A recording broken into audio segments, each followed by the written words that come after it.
irmãos, com a graça e a paz do nosso Senhor Jesus Cristo, amém? Amém. Vamos nos preparar para cultuar a Deus. Para ganharmos tempo, peço que você abra sua Bíblia no Salmo 42. Será o salmo que entoaremos aqui juntos, cantaremos, para a honra e glória do nosso Deus.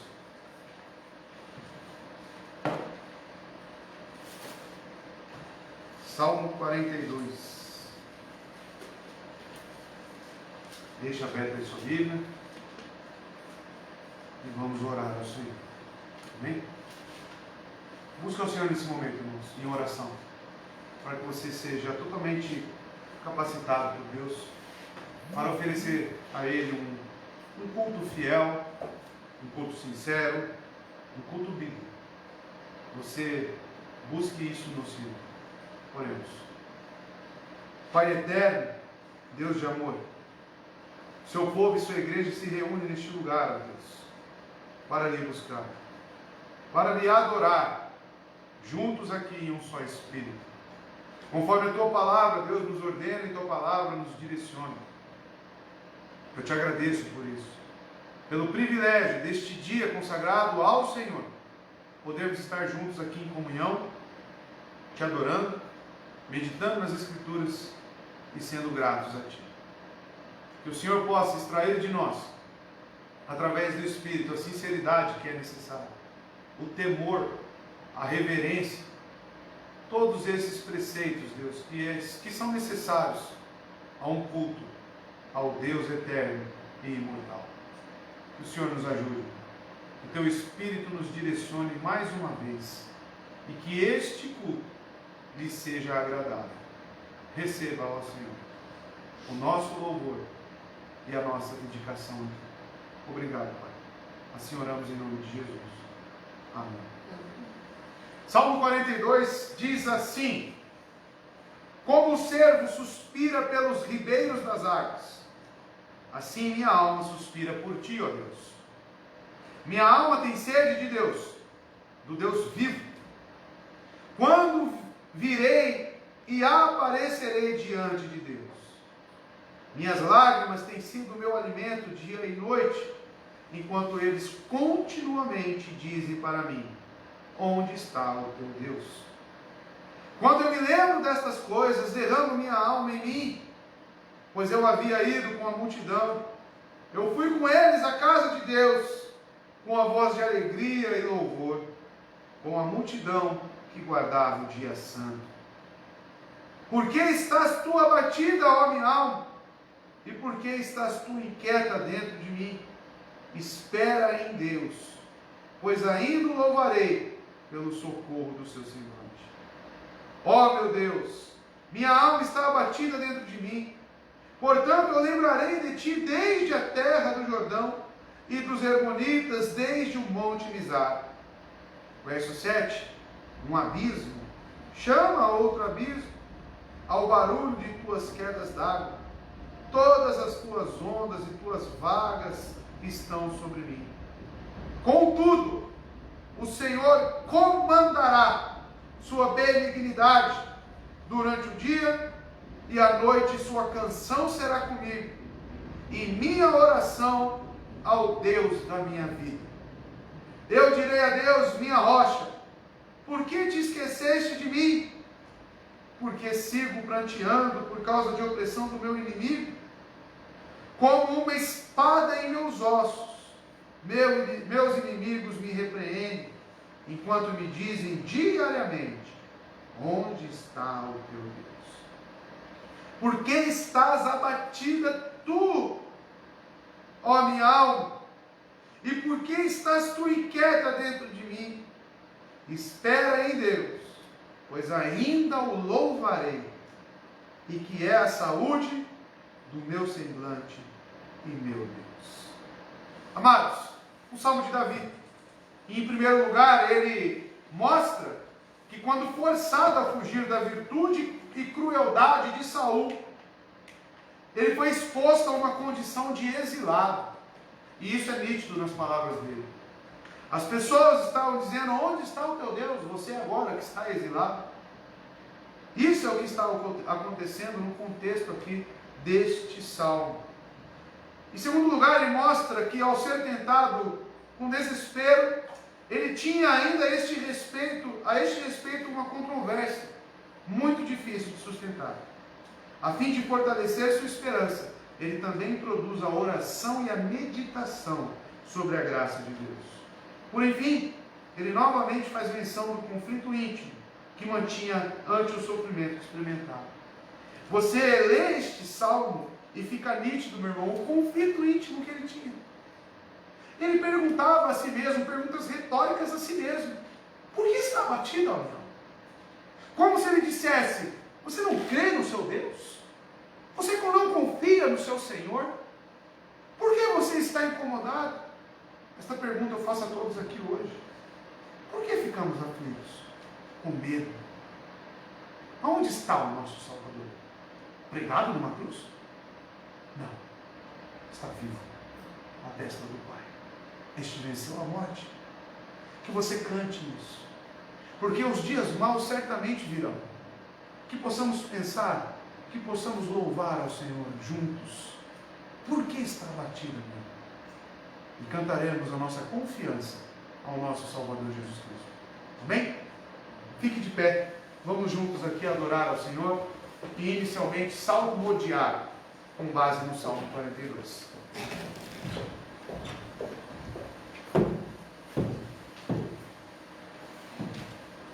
Boa noite, irmãos, graça e paz. Louvamos o nosso Deus. Como a corça suspira no rio beber, a minha alma suspira por ti, ó meu Deus, do Deus vivo. Minha alma tem sede de Deus, quando perante Ele estarei. Dia e noite o meu choro tem sido meu pão, pois a mim dizem sempre: meu Deus, onde está? Destas coisas me lembre, minha alma em mim se derrama de como eu passava com o povo, com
vida orarei.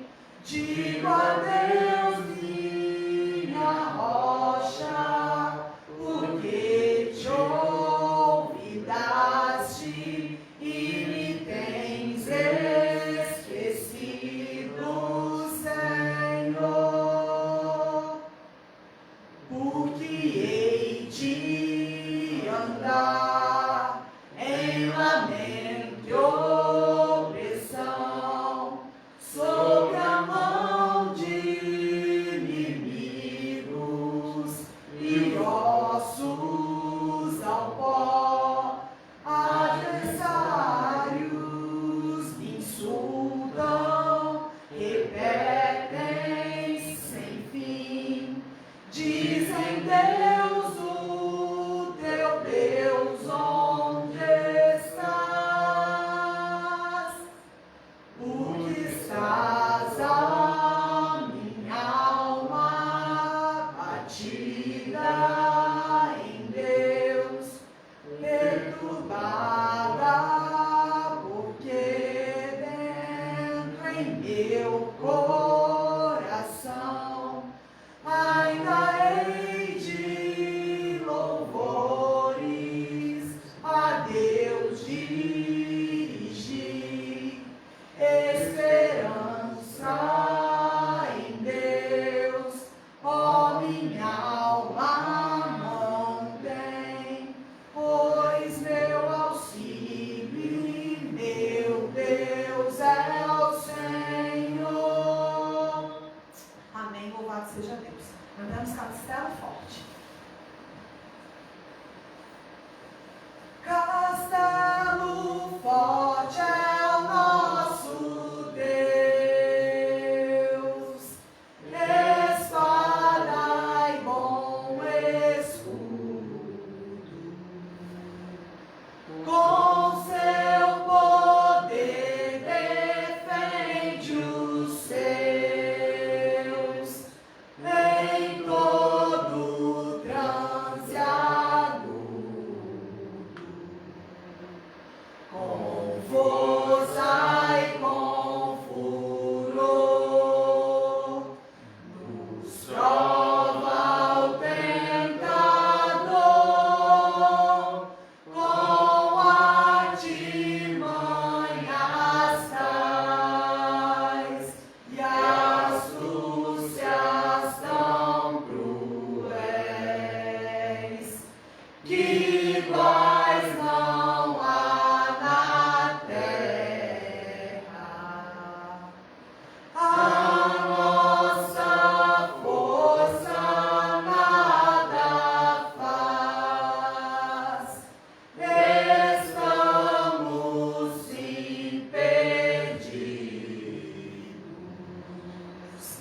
mas nosso Deus socorro traz e somos protegidos.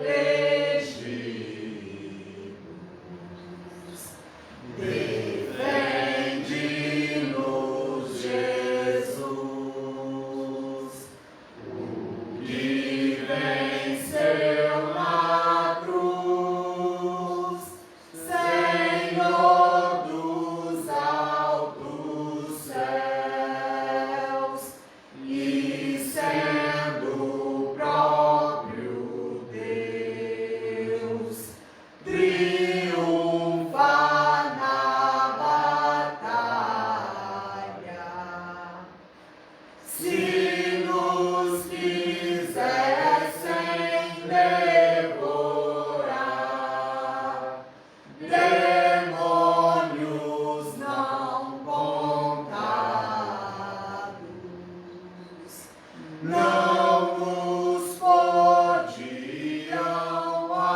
assustar, nem somos derrotados. O grande acusador dos servos do Senhor já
Amém. A próxima canção que cantaremos fala que não há nenhum Deus como o nosso Deus. É exaltado e adorado em nosso meio. Louvemos o Senhor. Tens um nome sobre todo nome, e no trono do universo tu estás, teu domínio é para sempre, e diante de tua glória tudo se dobrará. O que diriam as nações? Onde está o teu Deus? Soberano tu és e reinas. Minha vida está em ti e vivo a proclamar entre as nações que tu és Deus, e não há nenhum Deus como tu, Jesus. Não há nenhum Deus como tu, e não há nenhum Deus como tu, Jesus, adorado, exaltado.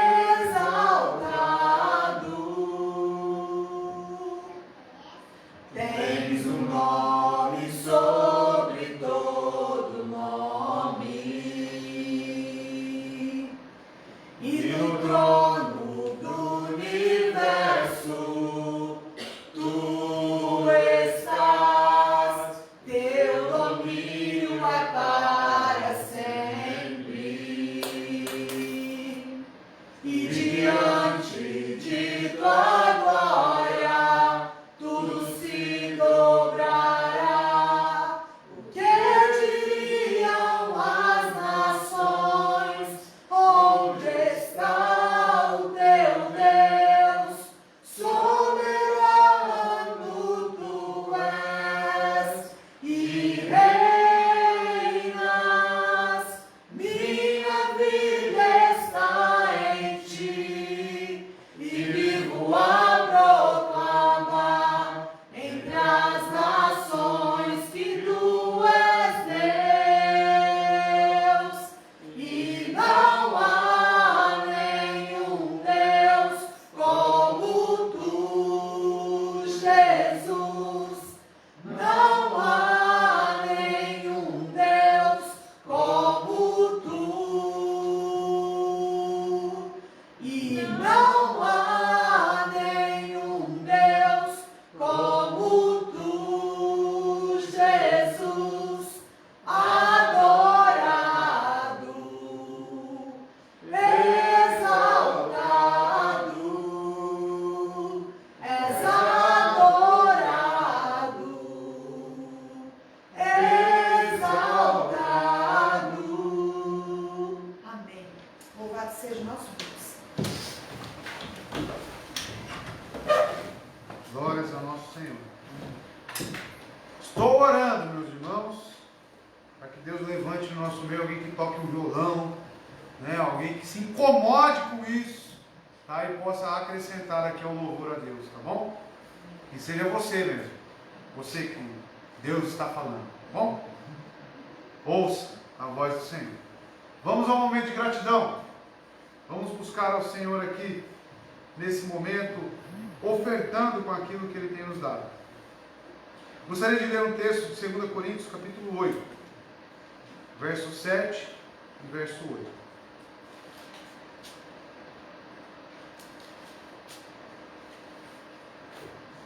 Quando o assunto é ofertar, recorremos aqui ao Novo Testamento, as palavras de Paulo.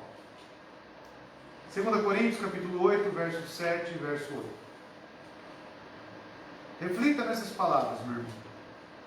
Portanto, assim como abundais em todas as coisas, em fé, e em palavra, e em conhecimento, e em toda diligência, e em vosso amor para conosco. Veja para que abundeis nesta graça também. Eu não falo como mandamento, mas por ocasião da presteza dos outros, para provar a sinceridade do vosso amor. Que graça é esta, a qual ele recomenda que a igreja cresça? A graça de ofertar. Não como mandamento, mas que seja uma graça tão igual quanto as outras, a qual você tem crescido. Você tem crescido, eu te pergunto, em fé, em palavra, em conhecimento? Cresça também nesta graça, para que você seja grato a Deus, para que você seja sincero no seu louvor e na sua adoração, principalmente. A Juliane passará para o seu local, e você veio então preparado para ofertar ao Senhor, você poderá então estar fazendo. E você que nos assiste, pode ofertar também do seu lugar, onde você esteja. Favorecido IBR Mogi das Cruzes, CNPJ, que também é a chave Pix, 39799-944-1000, contra dígito 06. Banco é o 290, PagSeguro, agência 0001, contra corrente 166-165-36, dígito 5. Deus tem nos abençoado, Deus tem feito essa igreja crescer nessa graça. Eu gostaria de pedir que o nosso irmão Fábio estivesse orando, agradecendo a Deus por todos os ofertantes nesta casa, por todas as pessoas que sustentam esse trabalho, e aqueles que ainda não entendem esta graça, ou porventura não têm um emprego, que Deus possa estar agindo e abrindo o coração, e também abrindo uma porta, uma oportunidade de trabalho. Mas que Deus seja louvado. Oremos. Senhor Deus, damos graças por toda a tua providência, por todo o cuidado, Deus amoroso, sobre cada um de nós, nos provendo sustento, nos dando condições, ó Deus, para termos o necessário para vivermos. Agradecemos a Deus porque tu nos deste um coração para também ofertarmos em tua casa, para darmos a Deus, separando daquilo que tu nos destes, algo para ti. Obrigado, porque o Senhor nos permite isso, nos dando o coração para assim fazer. Quero pedir a Deus a ti, por aqueles que não têm emprego, não têm hoje as condições, que o Senhor possa abrir uma porta para esta pessoa, para que ela possa, ó Deus, também participar, ó Deus, desta bênção. Aqueles que não têm coração para isso, ó Deus, para dar, para ofertar, para entregar aquilo que é teu, que o Senhor possa, da mesma maneira, ó Deus, conceder um coração a essa pessoa. E que o Senhor continue a nos dar, ó Deus, um coração grato, reconhecendo as tuas dádivas, ó Deus, para continuarmos a fazer isso que o Senhor nos propõe.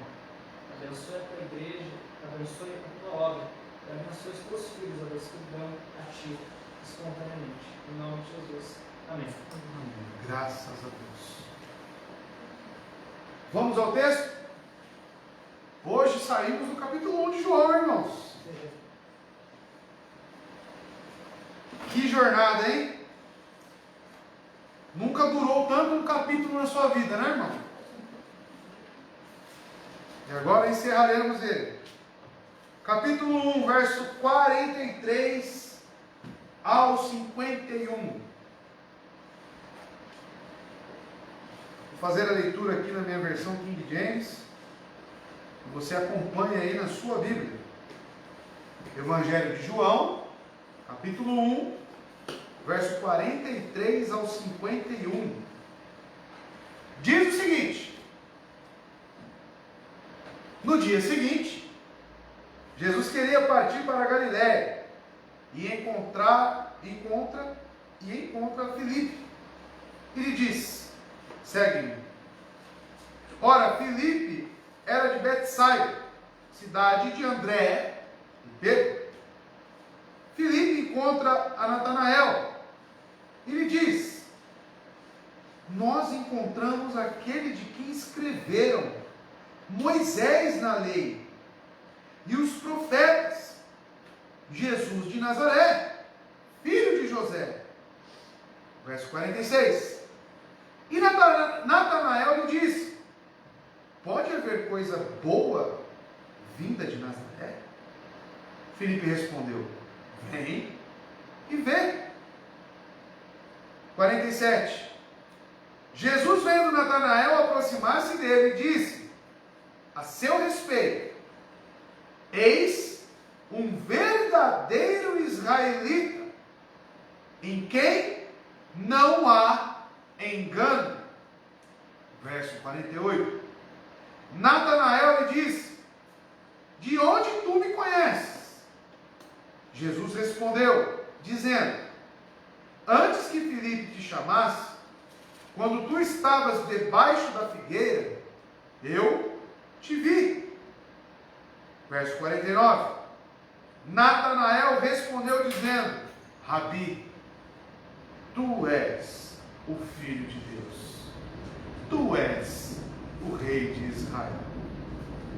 No verso 50, Jesus respondeu dizendo: porque eu te disse, vi-te debaixo da figueira, tu crês? Coisas maiores do que estas verá. Verso 51 e último.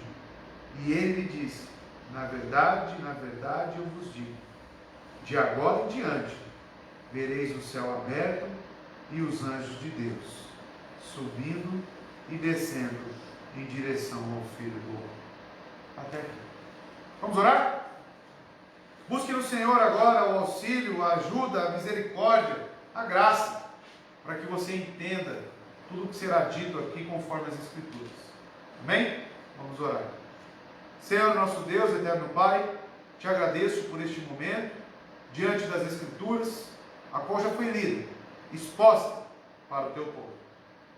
Para que haja devida compreensão, Deus. A compreensão que nos coloca em uma esfera de obediência, de vida, que traga glória para o seu santo nome. Devemos aqui, Deus, receber a tua graça, para que possamos compreender. É essa que eu solicito ao Senhor.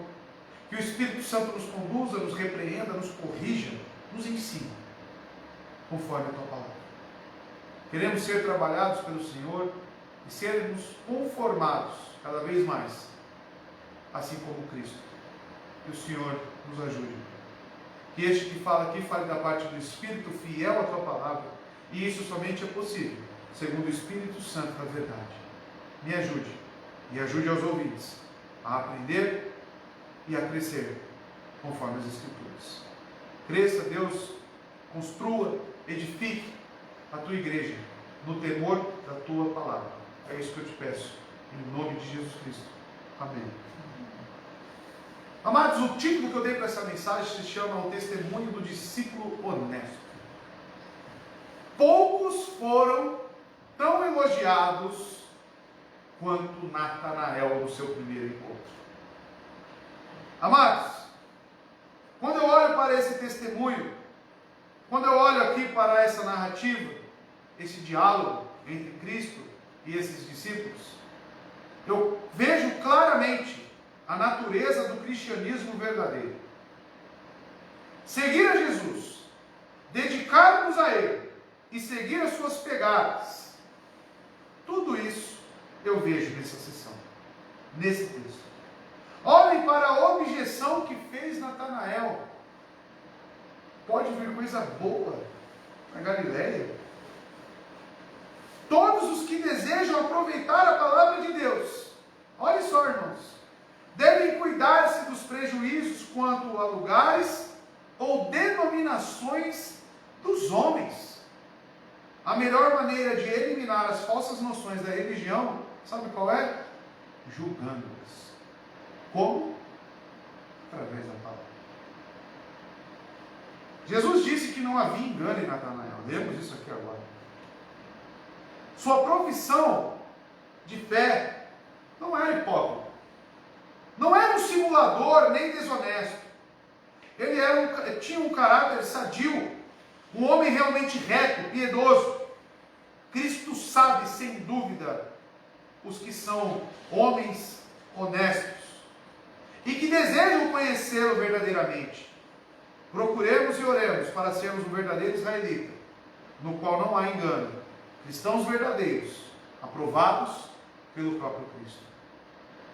Algumas coisas, irmãos, débeis, imperfeitas e pecaminosas, encontram-se em todos, mas a hipocrisia não corresponde ao caráter do crente. Jesus deu testemunho do que aconteceu quando Natanael estava embaixo da figueira. Provavelmente, então, estavam orando com fervor, buscando a direção acerca da esperança e o consolo de Israel, onde nenhum olho humano o visse. Isto demonstrou que nosso Senhor conhecia os segredos do coração de Natanael. Por que você está falando tanto de Natanael, pastor? Porque é sobre esta figura que, mais uma vez, João, ao escrever os evangelhos, ele traz mais testemunhas. Qual foi a primeira, irmãos? João Batista. Depois ele traz os primeiros discípulos, ele traz André, ele traz Pedro e o próprio João. Aqueles agora eram discípulos de João Batista, que pregamos aqui na semana passada. Ao verem Jesus passando, eis aquele de quem eu falo, eis o Cordeiro de Deus. E os discípulos logo seguem o Cordeiro de Deus. Agora estamos de frente com mais discípulos, mais testemunhas, a saber, Filipe e Natanael. Amados, eu convido você a entrar no texto comigo e vamos aprender ainda mais sobre um caráter de um testemunho, de um discípulo honesto. Ver realmente se o nosso testemunho condiz com o das Escrituras. O que levou Natanael a ser elogiado por Cristo? Este que numa primeira leitura parece que foi um pouco incrédulo. E eu te pergunto, será? Vamos consultar as Escrituras e vamos analisá-las. E juntos, com a ação do Espírito, vamos entender. Verso 43. No dia seguinte, Jesus decidiu partir para a Galiléia. Quando encontrou Filipe, disse-lhe: siga-me. Mais uma vez, aqui em mais uma sessão, como os irmãos já perceberam, vem a palavra no dia seguinte. Você já viu isso no verso 29? Olha na sua Bíblia. Verso 29, no dia seguinte. No verso 35 também, no dia seguinte. Agora estamos na sessão, mais uma vez, no dia seguinte, verso 43. E depois, no capítulo 2, verso 1, você tem de novo, e no terceiro dia.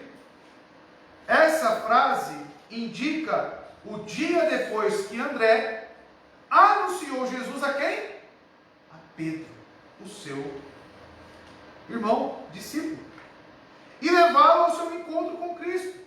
Jesus propôs então aqui, irmãos, neste dia, nesta oportunidade, deixar a região do Jordão, região ao qual batizava João Batista, e partir para outra região, partir para a região chamada Galiléia, onde João Batista estava ministrando. Era a região onde eles saíram para ir para a Galiléia, então dito aqui no verso 43. Jesus decidiu partir para a Galiléia. E a Galiléia, sabemos, irmãos, que foi a região onde Jesus mais atuou. Foi onde ele operou a maioria dos seus milagres, na região da Galiléia. A região para iniciar a viagem, certamente, é o Jordão, onde João Batista estava batizando, como eu disse. Sofreu tentações. E agora, é de sua vontade e determinação retornar para essa região, juntamente com seus discípulos. Lembrando que Jesus nasceu onde? Em Nazaré. Jesus de Nazaré, não sabe onde Jesus nasceu? Jesus nasceu em Nazaré, para cumprir a profecia, para que viesse da tribo de Judá, da região mais ao sul. Mas ele cresceu em Nazaré? Não, ele cresceu na região da Galiléia. Então isso fica claro que ele está agora próximo de João Batista, fora da região da Galiléia, querendo retornar para essa região aonde ele cresceu.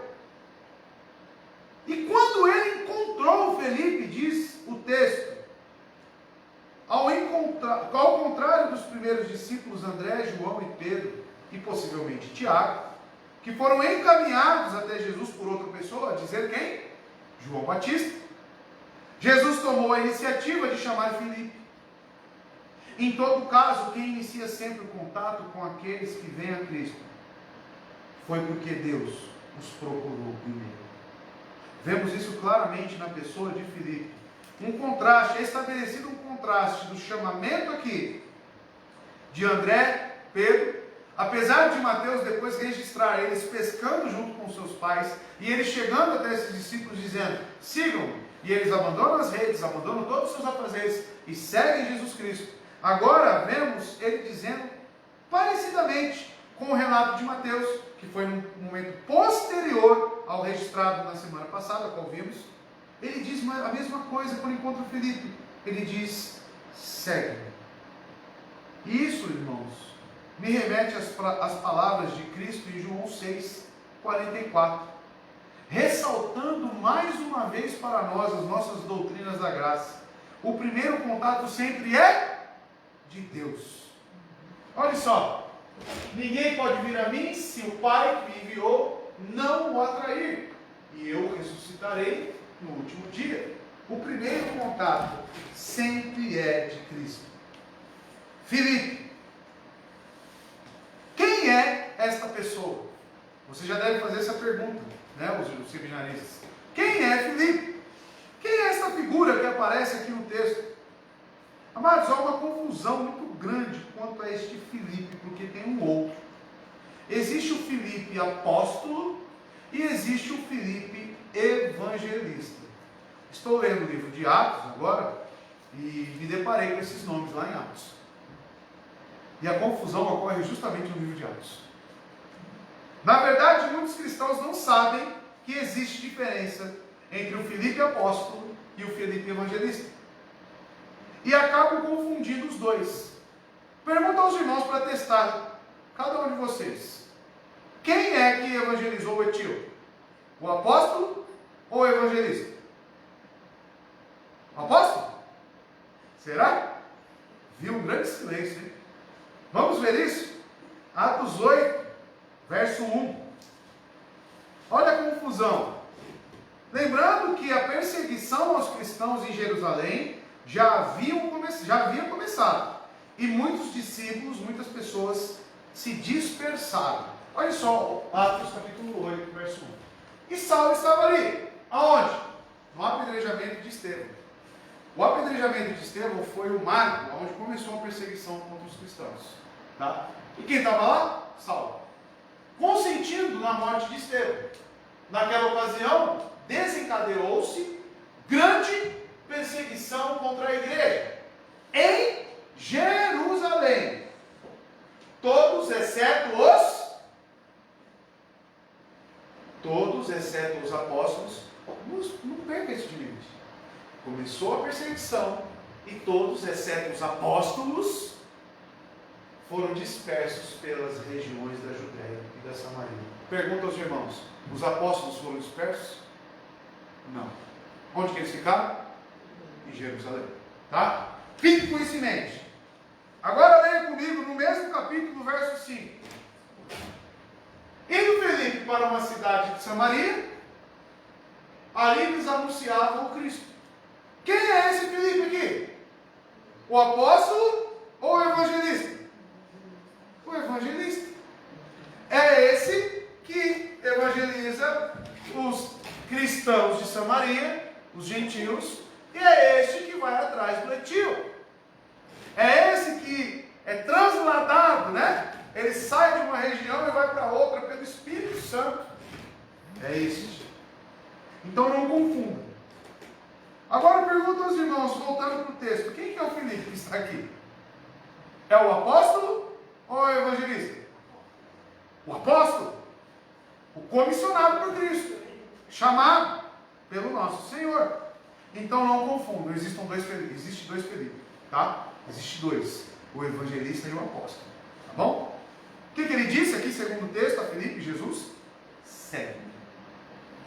Estabelecido que esse contato não foi criado por ninguém, mas foi iniciado pelo próprio Senhor. Embora o caso de Filipe nos pareça diferente, pelo motivo dos outros discípulos terem sido encaminhados por João Batista, isso não difere, pois todos foram chamados pelo próprio Cristo. Afinal, João Batista pregava o Evangelho, correto? A todos os seus discípulos. E se eles creram na mensagem de João Batista, eles receberam a fé dada por Deus. Então, quem iniciou o contato não deixa de ser o próprio Deus. Que isso fique claro, porque muitos podem falar, olha cá, André, João, Pedro, foi diferente. Filipe aqui recebeu o comissionamento, o chamamento direto de Cristo, tá? Mas não existe diferença, apesar das situações ocorrerem de formas diferentes, quem iniciou foi o próprio Deus. Verso 44, meus amados. Filipe, como André e Pedro, era da cidade de Betsaida. André e Pedro, da cidade de Betsaida. E também Filipe, todos eram desta tal região. Amados, engraçado que enquanto Marcos, capítulo 1, versos 21 e 29, identifica a casa de Pedro em Cafarnaum, João relata que ele era de Betsaida da Galileia. Acabamos de ver aqui na Confissão de Fé que não pode ter contradições nas Escrituras. A solução para isso concentra-se no fato de que Pedro e André provavelmente cresceram em Betsaida. Assim como Jesus nasceu em Nazaré e cresceu na região da Galileia. E mais tarde, se mudaram para Cafarnaum, da mesma maneira que Jesus. Então veja, se você analisar, Jesus teve 3 residências. A de nascimento, a de crescimento e depois o seu ministério ativo. Olha só Mateus capítulo 4, verso 13.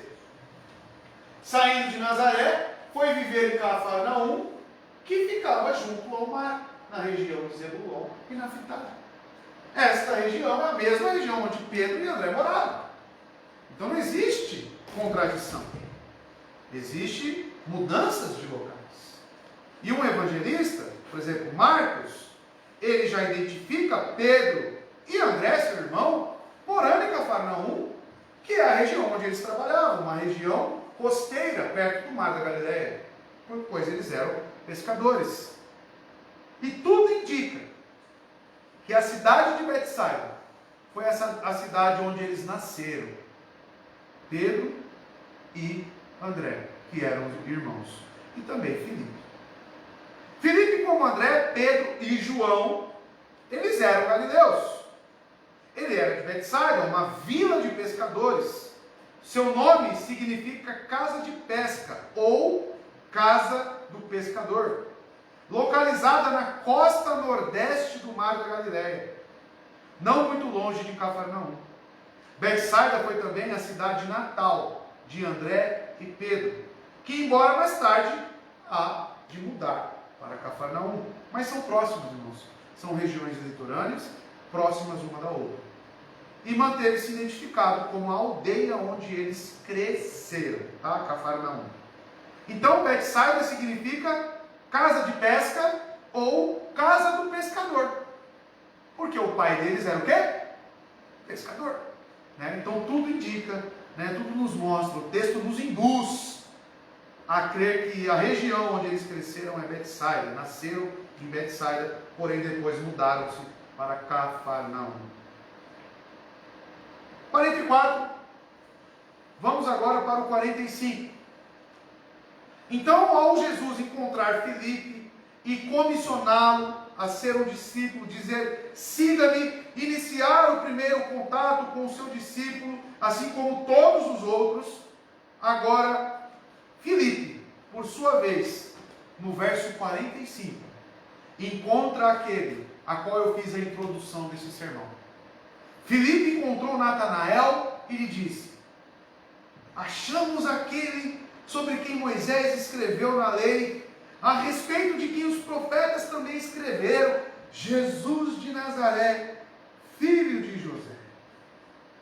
Amados, Filipe encontrou Natanael, como André. Lembra de André?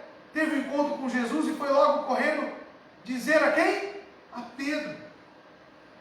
Filipe não conseguiu manter a boa notícia sobre Jesus para si próprio. Mas foi imediatamente e encontrou seu amigo Natanael. Parte de Filipe no chamado de Natanael é como de André no chamado de Pedro. Seu coração ardia, sua chama estava acesa.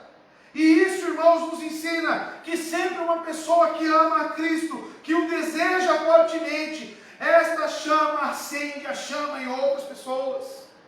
Deus utiliza da fé dos crentes verdadeiros para que outros crentes verdadeiros sejam gerados e chamados até Ele.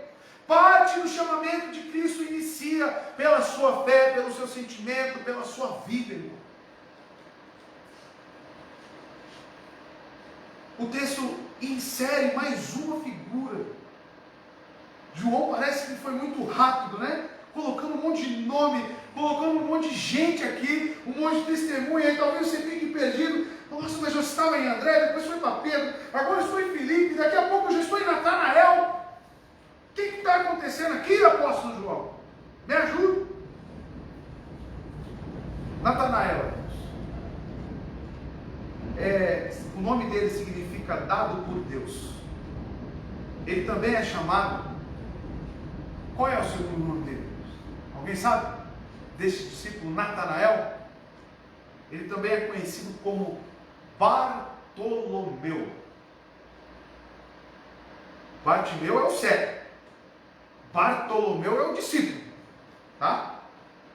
Nos evangelhos sinópticos, que nunca usar o nome de Natanael, assim como João nunca usa Bartolomeu. Os outros evangelhos, você não vai encontrar Natanael, assim Bartolomeu.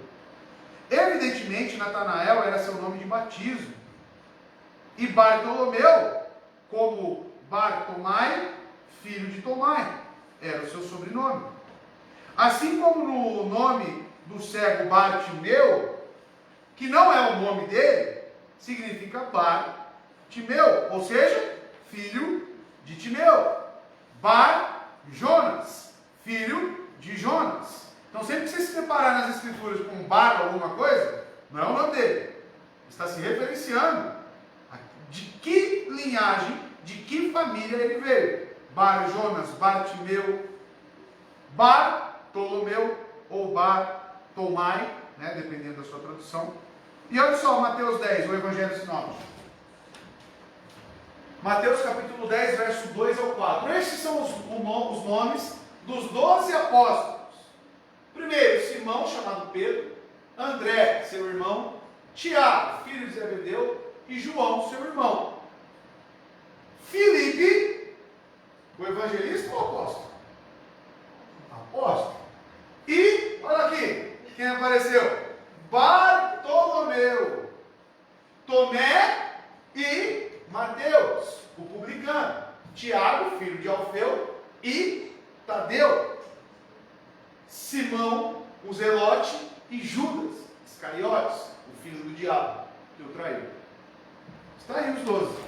Só que como o evangelista Mateus registrou, como Bartolomeu.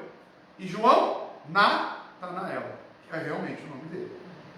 E disse-lhe, Felipe encontrou o tal dito cujo Natanael, ou se você quiser nomeá-lo como Bartolomeu, e lhe disse.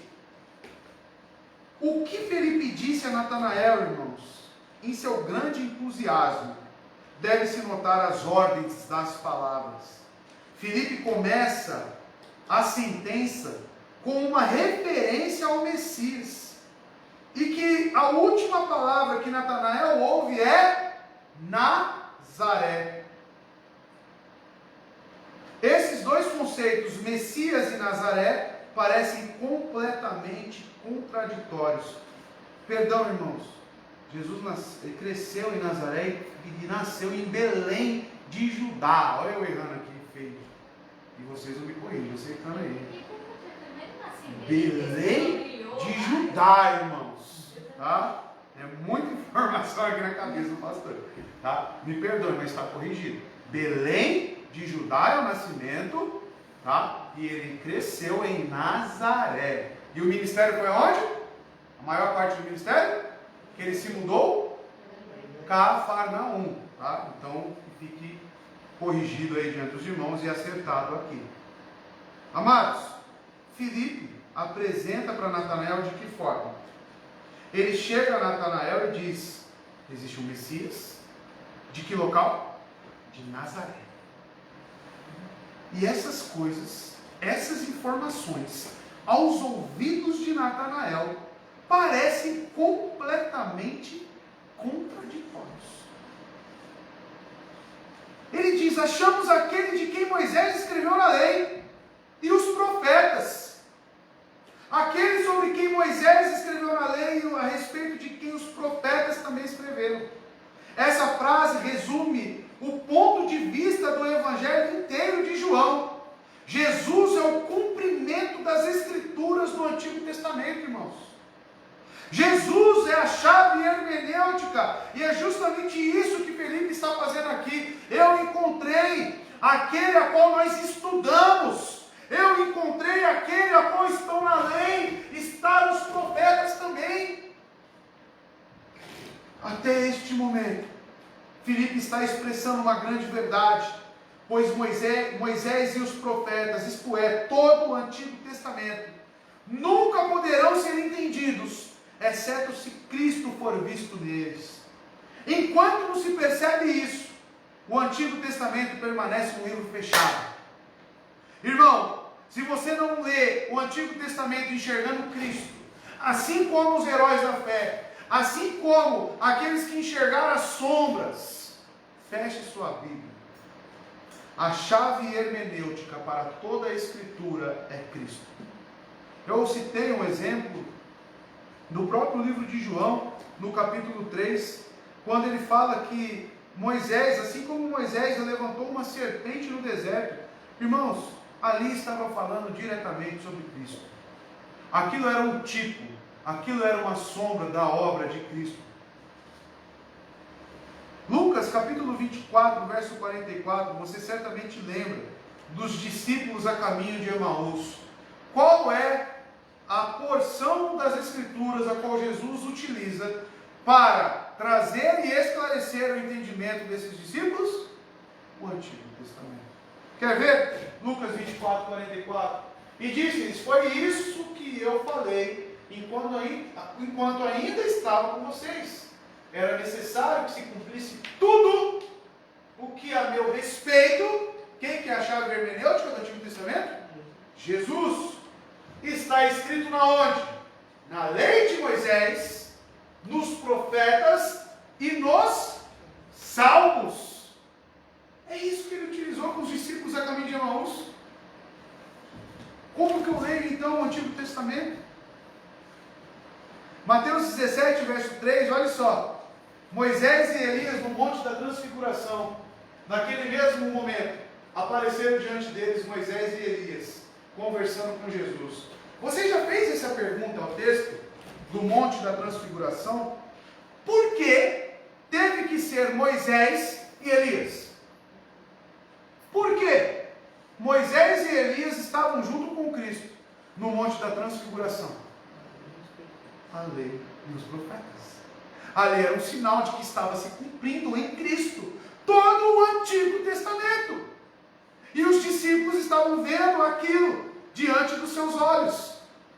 E o que Felipe diz a Natanael, encontramos quem? E ele não estava no Monte da Transfiguração.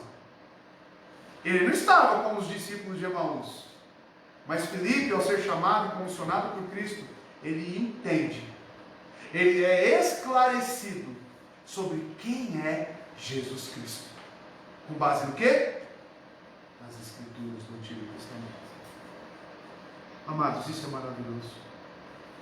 A prontidão de Felipe nos mostra que ele era um conhecedor das Escrituras.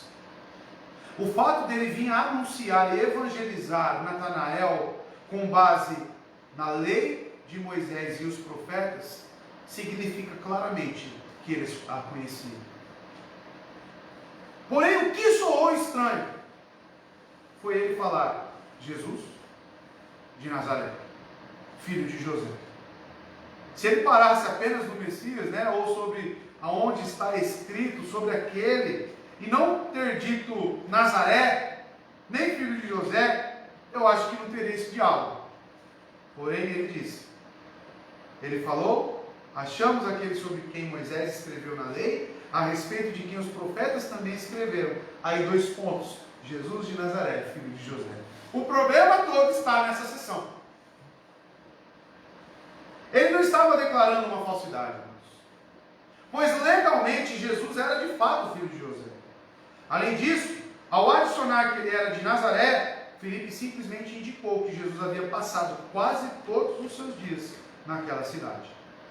Filipe utiliza da forma comum de apresentação: filiação e local. Todo judeu, sabe como que ele se apresentava, irmãos? Sou filho de fulano, de tal lugar, de tal tribo.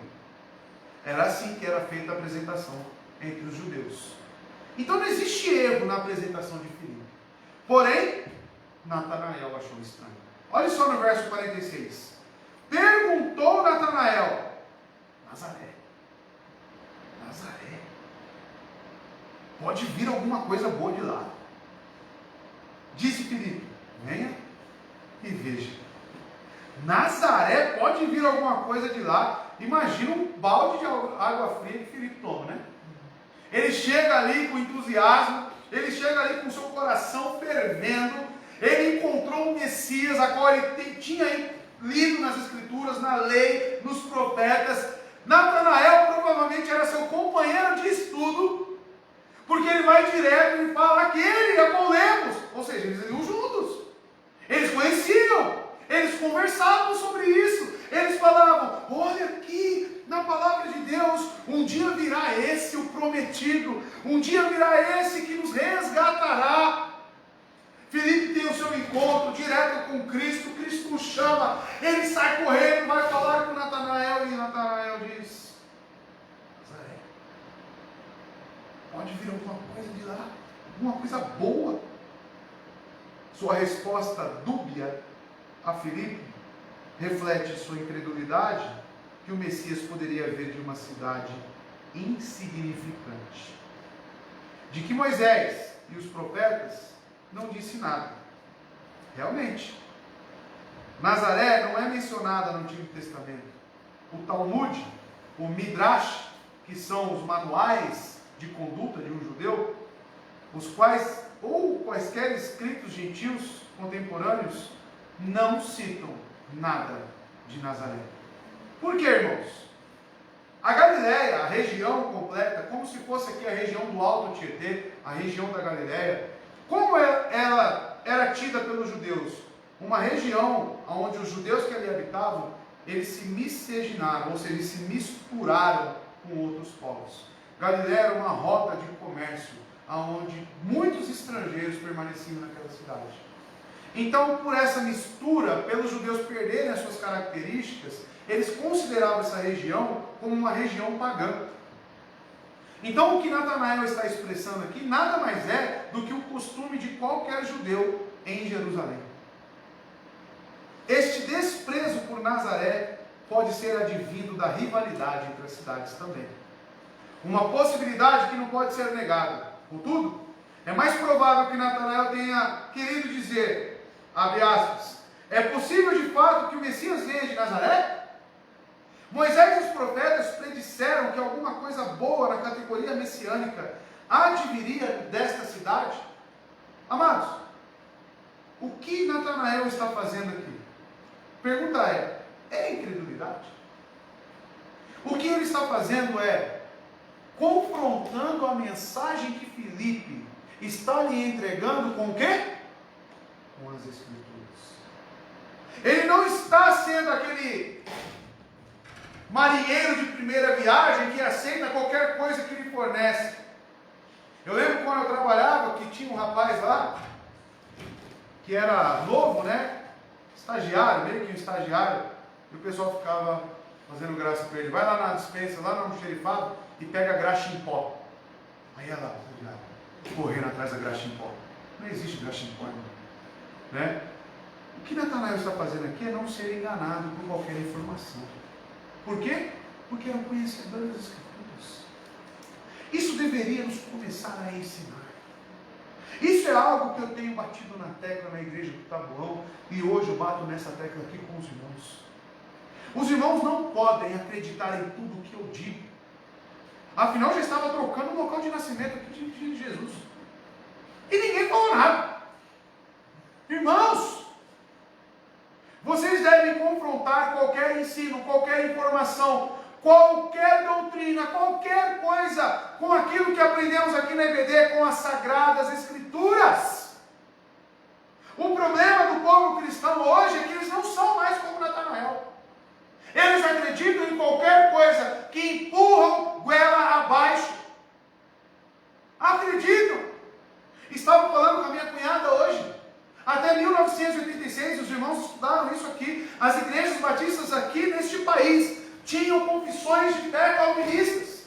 Por que mudou? Começou a aparecer falsos ensinos e isso começou a ser inserido na igreja. E o povo? O que aconteceu com esse povo? Ficavam sentados aí onde vocês estão, com a boca aberta e recebendo esse monte de porcaria. Te pergunto, Natanael, se estivesse lá, aceitaria? Ele não está aceitando nem mesmo de Filipe. Ele está confrontando, ele está tendo uma conduta correta. Sabe o que Natanael me lembra? Em Atos capítulo 17, um povo chamado Bereanos, onde Paulo, que pregava com demonstração de poder, com sabedoria, ao ensinar e pregar o Evangelho, o que eles faziam, irmãos?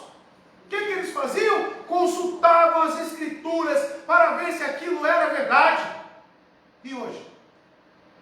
Você chega na sua casa depois de ouvir um sermão e consulta tudo que foi falado? Você anota os versos aqui que foi colocado?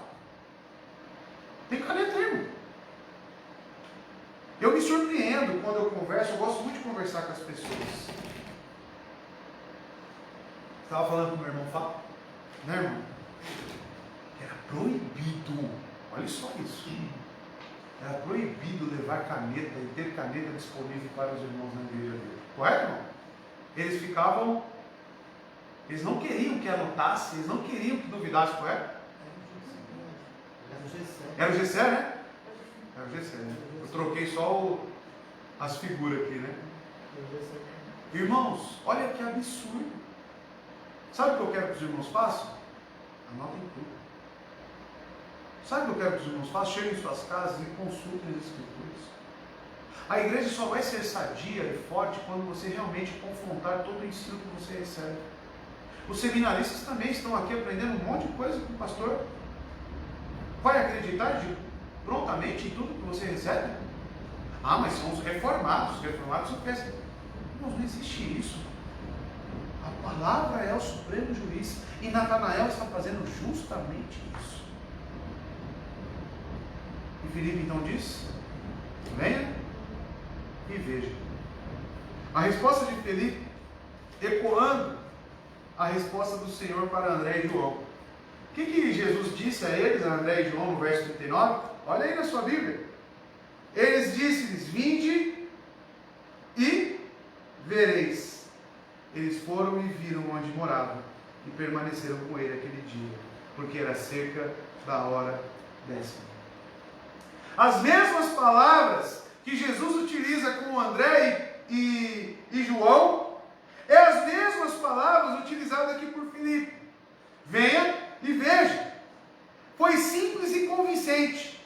A especulação ociosa não é substituída para investigar pessoalmente Cristo.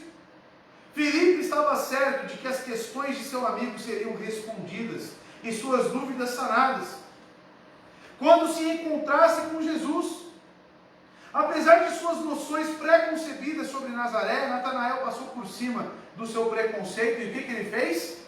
Ele foi ver. Ele foi confirmar.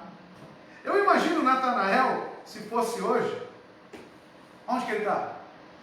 Ah, está lá em tal lugar. Ele pegava a sua Bíblia. Vamos lá. Vamos ver se ele está. Irmãos, o problema da maioria das igrejas são as pessoas que estão nelas. Nós vivemos aqui criticando, correto? Essas igrejas que pregam heresias. Mas de quem é a culpa? É do público que está ali, dando palco, dando oportunidade e financiando essas heresias. A primeira coisa que você deve fazer, irmãos, é pegar a sua Bíblia e verificar se tudo que existe naquela igreja tem a confirmação e a autoridade de Cristo. As pessoas estão utilizando o nome de Cristo aí fora, porém não tem uma averiguação se realmente isso é verdade. As pessoas todas falam, onde tem uma igreja, ali Cristo está. Aí utilizam aquele verso de Mateus capítulo 18, onde tem 2 ou 3 no meu nome, ali eu estarei. E acham que toda igreja que se reúne em nome de Cristo, realmente é uma igreja de Cristo. O que mais existe hoje nesse Brasil são sinagogas de Satanás, aonde Cristo não está presente, e as pessoas iludidas pensam que ali está Jesus, por não confrontarem tudo que é feito na igreja, com o quê? Com a palavra. Eu imagino Natanael com a sua Bíblia e indo lá ver se Jesus é Jesus mesmo. Você faz isso? Você já confirmou com tudo que você vê aqui nessa igreja, por mais que você seja membro, você já confirmou, averigou nas escrituras se o que fazemos aqui é bíblico? Você já fez isso? Ou a sua preguiça, a sua sonolência é maior do que a preocupação de estar sendo enganado e a sua alma está sendo levada para o inferno? O que é mais importante para você, meu amor? Aí traz os filhos. Será que onde você pisa realmente é um lugar onde Cristo está? Você já averiguou isso? Você já afirmou isso? E eu digo aqui, Igreja Batista Reformada em Mogi das Cruzes. Por isso que eu pergunto aos irmãos quando querem ser aclamados, o irmão Gessé está ali, o irmão Fábio também já foi, o que te trouxe aqui? Onde foi que você sentiu que essa é a igreja que você tem que viver? Congregar com a sua família. Como eu queria receber a resposta dos irmãos nos seguintes termos. Porque eu consultei e averiguei que o que vocês fazem aqui é Bíblia. E não é enganado. E você não está sendo levado por qualquer vento. Irmãos, isso é saudável para mim e para você.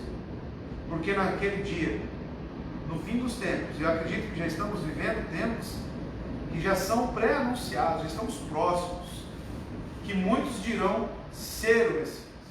Ser o quê? Já leram isso? Quantos serão enganados? Quantos serão enganados? Aí eu te pergunto, Natanael seria enganado? Leia a sua Bíblia e julgue tudo o que te fala. Com o quê? As Escrituras. Não caia nesse conceito, nessa narrativa da sociedade. Não julgueis. Eu digo o contrário a você. Julguem. A palavra diz julgar com o padrão das Escrituras. Confirmem. Averiguem se realmente isso provém de Cristo, de Deus. Verso 47. Então, Natanael foi. Eu aqui, como disse, né? Porque tudo que eu leio, irmãos, eu não sei os irmãos. Eu gosto de ler e imaginar o que está acontecendo. Aí eu já vou, né, vendo as figuras, eu vendo as coisas, eu vejo o cenário, eu vejo tudo. Esse é o prazer da leitura, sabia? O prazer da leitura é você imaginar o que está acontecendo. Então eu já imagino Filipe, venha e veja. Natanael pegando sua Bíblia, né? E no verso 47 diz: ao ver Natanael se aproximando, disse Jesus, olha só, irmãos, olha só o que diz Jesus de Natanael. Aí está o verdadeiro israelita, em quem não há falsidade. Ao ver Natanael se aproximando, Jesus Cristo, antes de qualquer pergunta, antes de qualquer coisa, ele já analisa e conhecia o coração de Natanael. E diz o que é ele? Aí está o verdadeiro israelita. A grande massa de Israel, principalmente em Jerusalém, foi rejeitada por Cristo. João Batista dizia: raça de víboras, hipócritas. A maioria dos israelitas estavam firmados a atos externos. Depois, no capítulo 3, quando chegarmos, vocês vão conhecer uma figura chamada Nicodemos. Nicodemos era um fariseu da alta cúpula. Nicodemos era alguém firmado, alicerçado nas boas obras, na religiosidade. E Cristo, sabe o que ele vira para ele e diz? É necessário você nascer de novo. Você não crê no nosso testemunho. Cristo disse isso para Nicodemos. Porém, olha o que ele diz a Natanael. Ele vindo, ele é a caminho. Eu imagino que Cristo fala alto, ele até usa de um tom mais alto. Eis, aí está um verdadeiro israelita, em quem não há falsidade, engano, hipocrisia. E Natanael era alguém que amava as Escrituras e era sincero naquilo que ele cria. E você? Lembra do título do meu sermão? O testemunho do discípulo honesto. Você é honesto com as Escrituras? Você é honesto com o que você vive? Irmãos, domingo após domingo estamos reunidos aqui nessa igreja, ouvindo do Evangelho. A pergunta que eu faço: você tem vivido aquilo que você tem aprendido? Porque quando eu digo honestidade, sinceridade, como Natanael, é viver e crer nisto. Honestidade é requerida de nós. Temos que acabar esses sermões, irmãos, já que estamos trabalhando como igreja em João. Vocês no dia do Senhor, nos cultos domésticos, têm que abrir no livro de João e repassar novamente com os filhos. E fazer perguntas à família, fazer pergunta aos filhos. Como temos vivido isso? Mas vamos analisar o verso 47. Quando ele se aproximou, Jesus viu Natanael, ele veio a Jesus através do testemunho de Filipe. Mas como a sua entrevista com Jesus revela, ele somente fez isso porque Jesus o tinha procurado em primeiro lugar. Jesus encontra Filipe. E Filipe, por sua vez, encontra Natanael, dizendo: aí está um verdadeiro israelita, em quem não há falsidade. Vamos utilizar um pouco o grego aqui para trazer mais embasamento. A palavra para falsidade aqui, utilizada por João no seu evangelho, significa dolos, é a palavra dolos. Jesus descreveu Natanael como um verdadeiro israelita, em quem não há dolo. A palavra dolo, né, o pessoal de direito sabe, né? O dolo, a intenção. O que significa? No grego, significa astúcia, significa engano, significa fraude, significa malícia. O propósito de Jesus era que a franqueza de Natanael revelasse que ele era um israelita sem motivos dúbios e que estava disposto a examinar as alegações sobre Jesus. O termo revela um coração que busca honestamente. Como que as pessoas sem dolo hoje são encaradas? São rotuladas como chatos, como aqueles que querem causar intriga, como aqueles que questionam tudo. Essas pessoas hoje em dia não são bem vistas nesta sociedade, onde todas as opiniões têm que ser ouvidas, onde ninguém tem uma verdade absoluta. Nós vivemos um princípio onde existe apenas uma verdade absoluta. Porém, o problema reside nos cristãos, que não são honestos, são dúbios. Eles não têm uma certeza. Eles aceitam qualquer coisa. Jesus aqui, irmãos, pode ter se aludido a Jacó, um homem enganoso. A referência aqui pode ser a passagem que Jacó, em contraste com o sincero Natanael, era conhecido por suas artimanhas. Aí você deve estar se perguntando no seu lugar: o que Jacó tem a ver com essa passagem? Né? Eu vou responder no último verso, que aí você vai entender.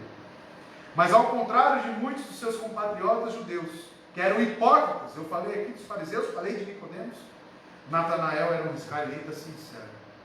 Gênesis 27, 35, provavelmente Jesus tinha em mente essas palavras aqui. Mas ele respondeu: seu irmão chegou astutamente, qual é a palavra utilizada? e recebeu a bênção que pertencia a vocês. Quem é aqui representado? Jacó, que enganou o seu irmão. Israelitas tinham o estigma da hipocrisia.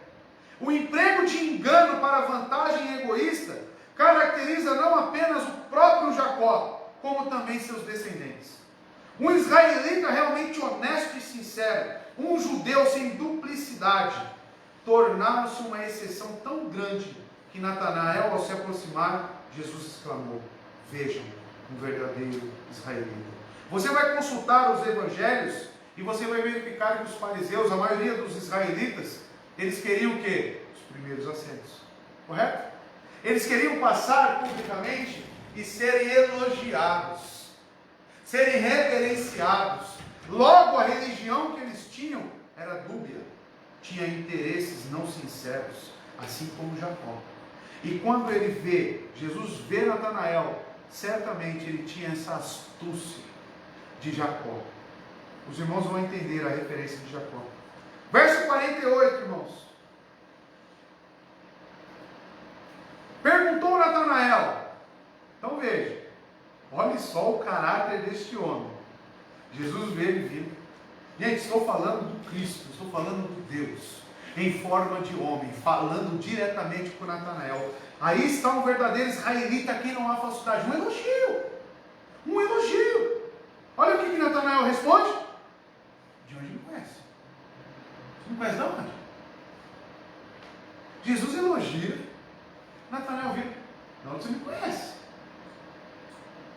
Jesus respondeu: eu ouvi quando você ainda estava debaixo da figueira, antes de Felipe o chamar. Surpreso, Natanael diz: de onde me conhece? Mas o reconhecimento de Cristo era um reconhecimento onisciente. Um homem de menor integridade poderia ter agradecido a Jesus pelo cumprimento e guardado seus pensamentos para si. Mas Natanael, não. Com amável sinceridade. Olha o que ele diz. De onde me conhece? Se fosse você vindo e Jesus fala: eis aí um homem, uma mulher que é sincera. Você encarar como? Me elogiou. Que legal. Nossa, fui elogiado. Que bom. Se você responderia dessa forma, irmão, você deve questionar. Qual é a sua sinceridade diante da palavra? Você não encontra isso em João Batista. Você não encontra isso nos discípulos.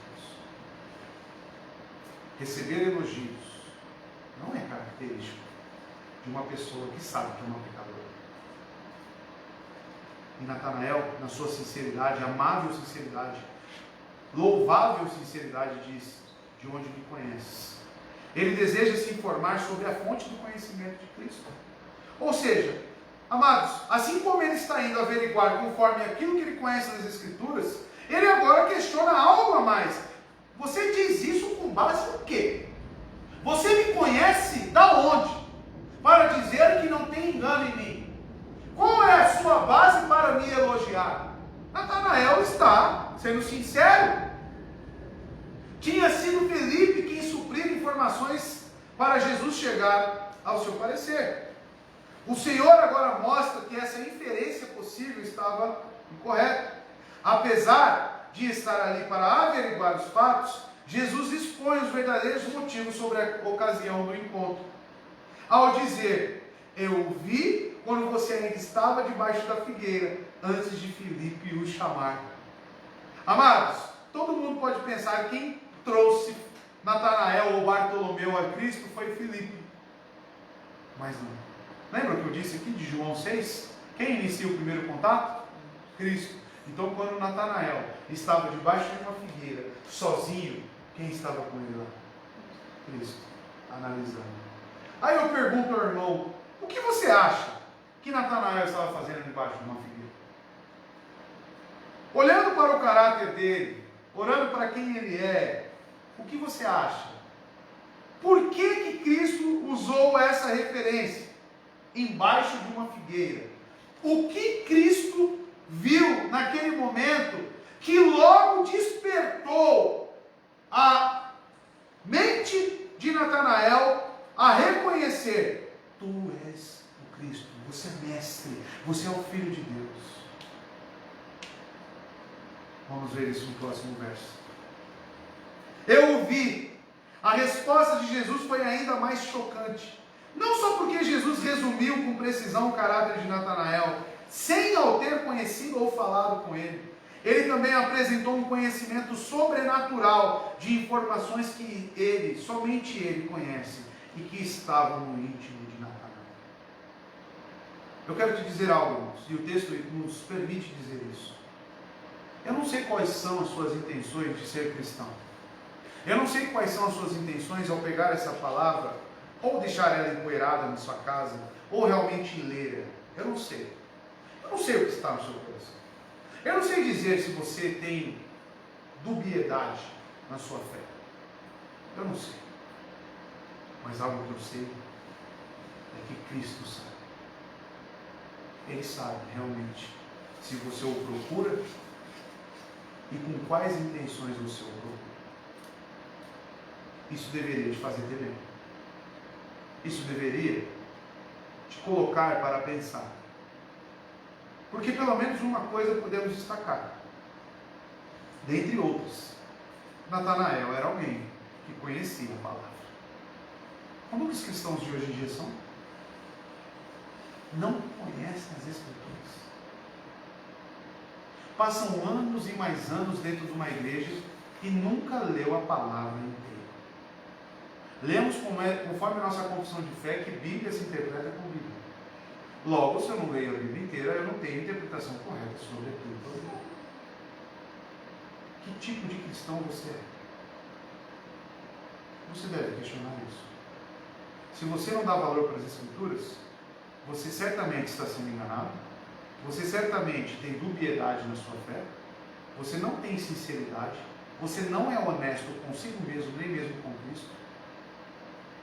Se para dizer mais, você é uma vergonha. Você é uma vergonha. Nós, como cristãos, deveríamos devorar as palavras deste livro. Devorar. Não era apenas uma figueira. O mais provável é que a figueira em questão era um lugar especial. A figueira em questão remetia a algum momento especial de Natanael. Provavelmente, e o que nos induz o texto, que os seminaristas estão aprendendo, o que induz o texto? Que essa figueira, este local, era onde ele estudava e meditava nas Escrituras. Agora eu quero que você pense. Será que você vai ter o seu encontro com Cristo e você vai poder relembrar na sua vida o local especial aonde você lia a sua palavra, aonde você orava e aonde você dedicava para o seu encontro pessoal com Cristo? Eu não estou falando aqui de coisas milagrosas. Eu estou falando daquele momento onde você separa somente para o seu Deus. Jesus lembrou de um momento especial. Isto é certo. Não só Jesus sobrenaturalmente viu a localização física de Natanael, mas ele também viu seu coração. Salmo 139, verso 1 ao 4. Senhor, tu me sondas, me conheces. Sabes quando eu me sento e quando me levanto, de longe recebes o meu pensamento. Percebes os meus pensamentos. Sabes muito bem quando trabalho, quando descanso, todos os meus caminhos são bem conhecidos por ti. Antes mesmo que a palavra me chegue à língua, tu já conheces inteiramente, Senhor. O que isso nos remete? Você é um crente verdadeiro? Eu tenho certeza que quando você se encontrar com Cristo, Ele vai dizer para você: aquele quarto, aquele local, onde nós se encontrávamos todos os dias, eu te vi lá. O problema é que hoje o cristão nem ao menos tem esse local, nem ao menos tem esse momento. Será que você vai ter assunto para falar com Cristo? Será que você vai ter realmente essa oportunidade de ouvir dele? Eu estava lá, eu vi. Se Ele conhece o nosso coração, o nosso sentar, o nosso levantar, será que Ele não conhece o dia que você separa e o momento que você separa para Ele? Mas a pergunta hoje não é nem essa, será que você tem esse momento? Será que você leu sua palavra hoje? Você mexeu nas Escrituras hoje, meu irmão? No dia do Senhor? Não agora, forçadamente, porque é culto, mas quando você tinha outras coisas para se dedicar. O reconhecimento de Cristo a Natanael, você pode ter certeza, é pelo empenho, é pela sinceridade, honestidade do coração dele que ele tinha para com a palavra. Honestidade. Você é honesto consigo mesmo? Seja honesto. Ele sabe se você ora, ele sabe se você lê a palavra. Que grande motivação é para aqueles que leem. Que grande motivação é para aqueles que têm esse momento. Pensar que Jesus nos sonda e nos conhece, o sentimento pode ser ambíguo. Para os pecadores impenitentes, o assombro da condenação. Para os pecadores arrependidos, toda a busca e meditação nas Escrituras, ou orações secretas, todas elas certamente estão sendo escutadas e presenciadas. Já pensou, meu irmão Gessé? Cristo chegando para você e dizendo, eu estava lá, naquele quarto. Dizem, irmãos, que a casa de John Wesley, lá na Inglaterra, ainda hoje ela é aberta lá para turistas. E aonde fica a cama? Em 2 marcas. No pé da cama. Sabe o que é? Joelho de John Wesley.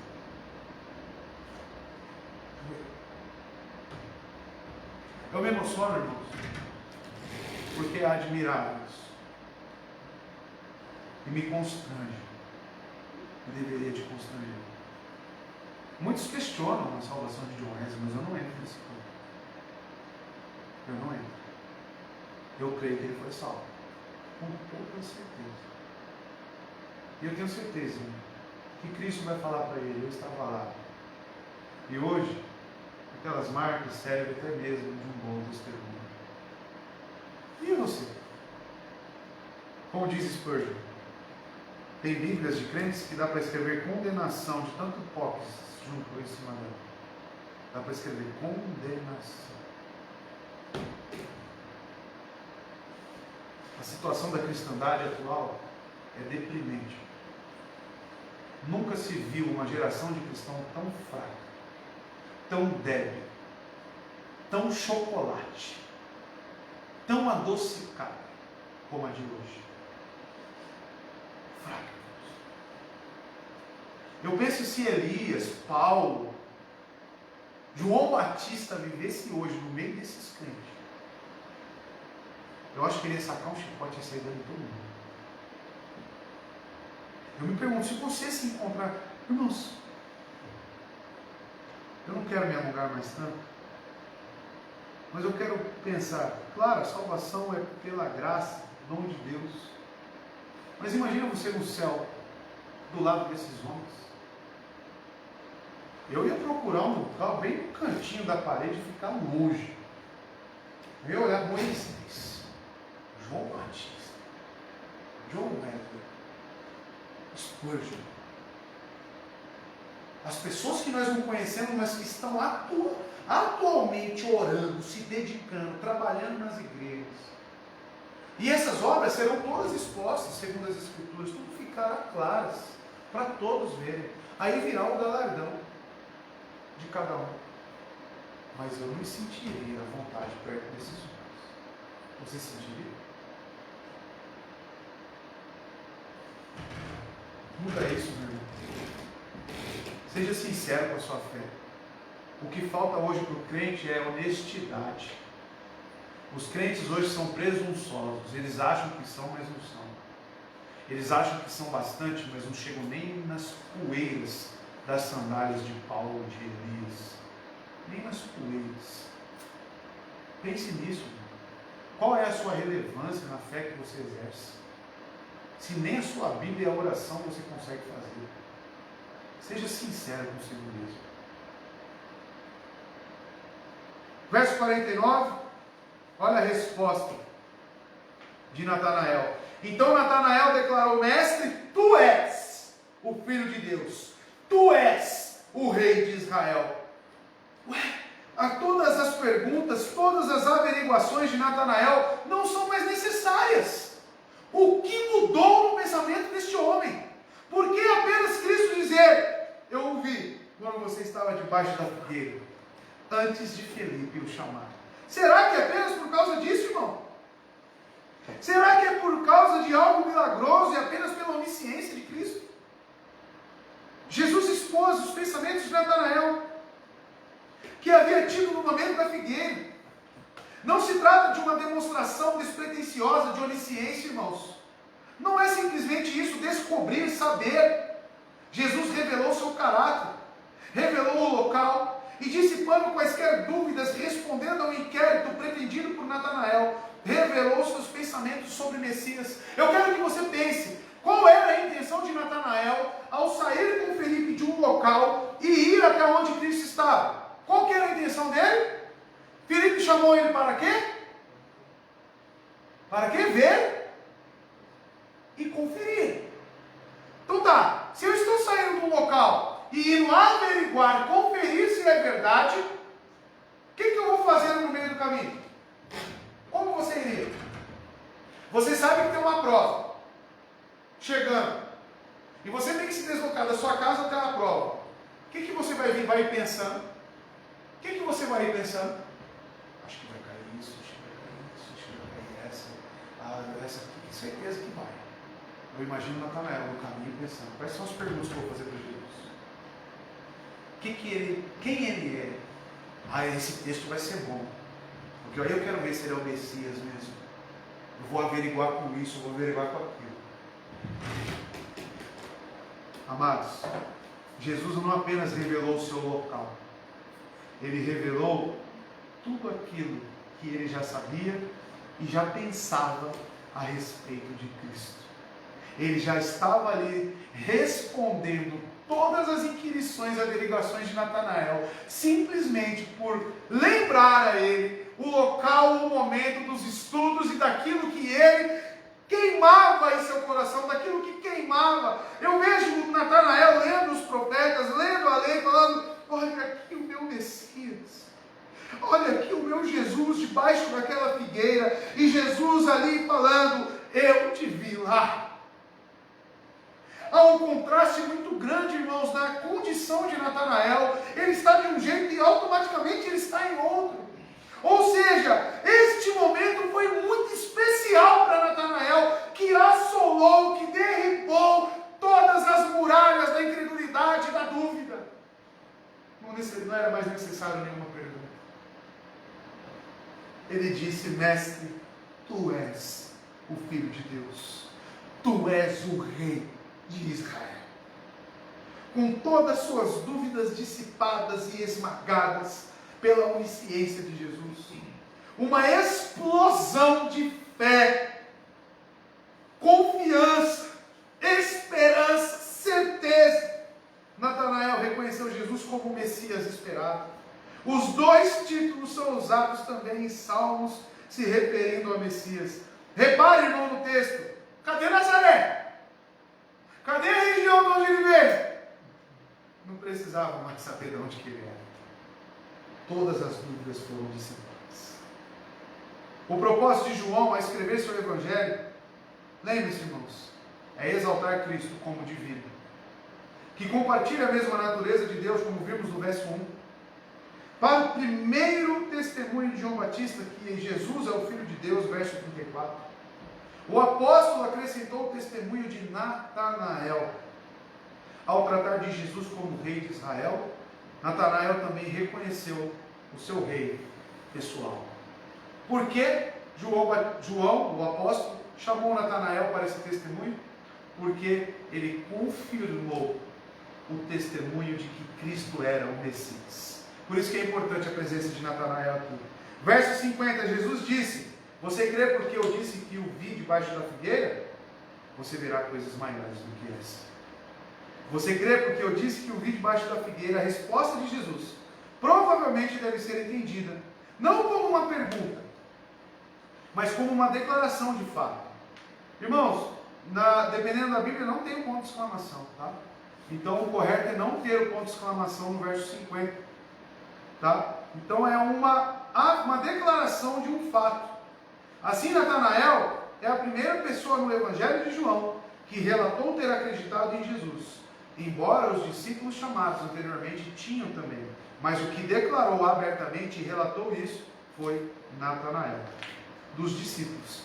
Você verá coisas maiores, disse Jesus. Jesus não diz nada que menospreze o testemunho glorioso de Natanael. Parece melhor, o mais apropriado neste verso, entendermos como uma declaração de promessa e não como uma pergunta. Repito, a essência do que o Senhor diz ao seu novo discípulo é isto: 2 pontos. Que, como recompensa por sua fé, maiores coisas lhe seriam reveladas. Amados, Natanael está aqui de certa forma recebendo aquilo que é consequência de uma fé, de uma busca que ele teve nas Escrituras sobre Cristo. É muita hipocrisia e por isso que ele foi colocado como uma pessoa sem falsidade. Mas quando eu olho para a cristandade atual, é muita hipocrisia você querer ter esse encontro com Cristo, que são promessas, correto? Esse encontro.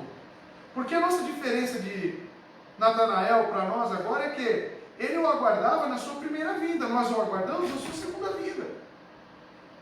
Mas ele era sincero, porque ele queria realmente consultar as Escrituras, as promessas. Ele tinha fé em Cristo. Agora nós cremos na segunda vinda, porém nem meditamos sobre isso. Verso 51 e último. E então acrescentou: digo-lhes a verdade, vocês verão o céu aberto e os anjos de Deus subindo e descendo sobre o Filho do Homem. Digo-lhes a verdade, ou em verdade vos digo, dependendo aí da versão. A palavra aqui é amém. Eles estão dizendo amém no início de um diálogo. Geralmente a gente utiliza no final, oramos e no final, amém. Quando é utilizado no começo, irmãos, para abrir um discurso, ele está aqui ratificando e confirmando a veracidade daquilo que acontecerá, ou de algum ensino que ele passará aos seus discípulos. Significa que verdadeiramente ocorrerá. Ou seja, o próprio Deus está afirmando que ele verá coisas maiores. O que ele verá? O céu aberto e os anjos de Deus subindo e descendo sobre o Filho do Homem. Eu lhes digo que vocês verão a grande promessa de Cristo. Agora faz não apenas a Natanael, porque você vê, vocês verão. Agora ele abre para todos aqueles que estão com ele. André, Pedro, João. Vocês verão os céus abertos e os anjos de Deus subindo e descendo sobre o Filho do Homem. Aqui está a referência de Gênesis capítulo 28, verso 12. E este sonho é de quem? Jacó. Jacó é colocado aqui. Então veja que Jesus, em todo o seu diálogo, ele tinha algo em mente. Ele tinha essa passagem de Jacó. Tanto que ele fala do engano de Jacó, mas ele fala também da sua visão gloriosa. Ele viu uma escada, irmãos. Jacó viu uma escada sobre a terra, cujo topo alcançava os céus. Subindo e descendo, nela estavam os anjos de Deus. Olha só, ele teve um sonho no qual viu uma escada apoiada na terra e o seu topo alcançava os céus. E os anjos de Deus subiram e desciam por ela. Amados, a escada de Jacó encontra o seu cumprimento, sabe em quem? Porque isso também era uma sombra. Ela se cumpre em Cristo. Este é o significado das palavras do Senhor a Natanael. Vocês verão o céu aberto e os anjos de Deus subindo e descendo sobre o Filho do Homem. Este último aqui é retratado com a ligação entre os céus e a terra, o elo entre Deus e os seres humanos, aquele que, por meio do seu sacrifício, reconcilia Deus aos homens. Ainda em Mateus 18 é dito à igreja que crê em Cristo, dos salvos, dos santos, a qual os discípulos e os apóstolos são colunas e fundamentos. O que vocês ligarem na terra será ligado no céu. O que vocês desligarem na terra será desligado no céu. Quem confere essa autoridade? Cristo. Quem é a escada? Cristo. Este mesmo que está tendo um encontro com Natanael. Tudo se cumpre em Cristo. A chave hermenêutica do Antigo Testamento é quem? É Jesus Cristo. Com o olhar da fé, os discípulos serão capazes de vê-lo nessa perspectiva. Serão capazes de ver os anjos de Deus subindo e descendo sobre o Filho do Homem. Para Jesus, este termo misterioso, Filho do Homem, é tão rico em seu significado quanto o conceito Messias. Esse termo, Filho do Homem, utilizado nesse texto, é com base em Daniel, capítulo 7, verso 13 e 14, a qual todo judeu que conhecia o Antigo Testamento, e Natanael era um deles, conhecia certamente este termo, o Filho do Homem. Quais são essas maiores coisas que Natanael virá? A resposta é a seguinte: ele teve um vislumbre do conhecimento penetrante de Cristo. Este discípulo, e outros como ele, verá este atributo e todos os demais atributos empregados a serviço da salvação do ser humano para a glória de Deus. Outra coisa que ele verá: Natanael confessou Jesus como Filho de Deus. Algo maior que ele e os demais verão, que o Senhor é tanto o Filho de Deus como o Filho do Homem, reconciliando Deus e os homens. A verdadeira escada sobre o céu e a terra. Bartolomeu, ou Natanael, expressou sua nova descoberta exclamando: Tu és o Rei de Israel. Algo maior, reservado para o futuro, é que os seguidores do Senhor aprenderão a adorá-lo, não apenas em relação a Israel, mas sim em relação a toda a humanidade, pois ele é o Filho do Homem. Por isso que ele utiliza dessa referência, e por isso que Natanael é utilizado como uma testemunha honesta. Que Deus te abençoe, meu irmão. E possamos continuar crescendo neste evangelho glorioso do Evangelho de João. Fique de pé, vamos orar.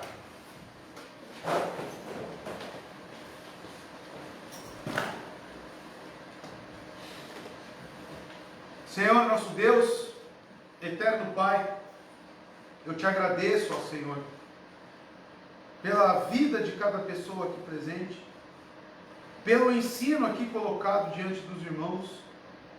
Eu te agradeço, Senhor. Agradeço, Pai, porque as Escrituras são como realmente uma espada que penetra, que sonda as nossas intenções e principalmente nos mostra se somos sinceros com a nossa fé, sinceros e honestos com aquilo que professamos. Ó Deus, tenha misericórdia de nós, mas que possamos ser seguidores sinceros e honestos do nosso Senhor Jesus Cristo. Que o testemunho de Natanael, que foi acrescentado aqui pelo apóstolo João, neste Evangelho, nos faça aprender, nos faça, Senhor Deus, a admirar a fé que é exercida com sinceridade. Nos ajude, Deus, que essa igreja continue crescendo no conhecimento, na fé e na sua graça. Obrigado, Senhor. E que a graça e a paz do nosso Senhor e Salvador Jesus Cristo, que a comunhão e a consolação do Espírito Santo esteja com toda a igreja e esteja com todos nós. Assim oramos em nome de Jesus. Amém. Que Deus te abençoe. Uma ótima semana, meu irmão. E o nosso próximo encontro é culto de doutrina, a qual eu reitero que é importante você estar aqui conosco. Tá bom? Não troquem os dias. Terça é terça, quarta é quarta. Tá? Estaremos aqui te esperando, meu querido. Deus abençoe. E um feliz Dia das Mães para todas as mamães aqui desta igreja, tá? Não tem algumas presentes, tá bom? Mas tem uma lembrancinha que a Juliane acho que já distribuiu, tá? Uma lembrança singela.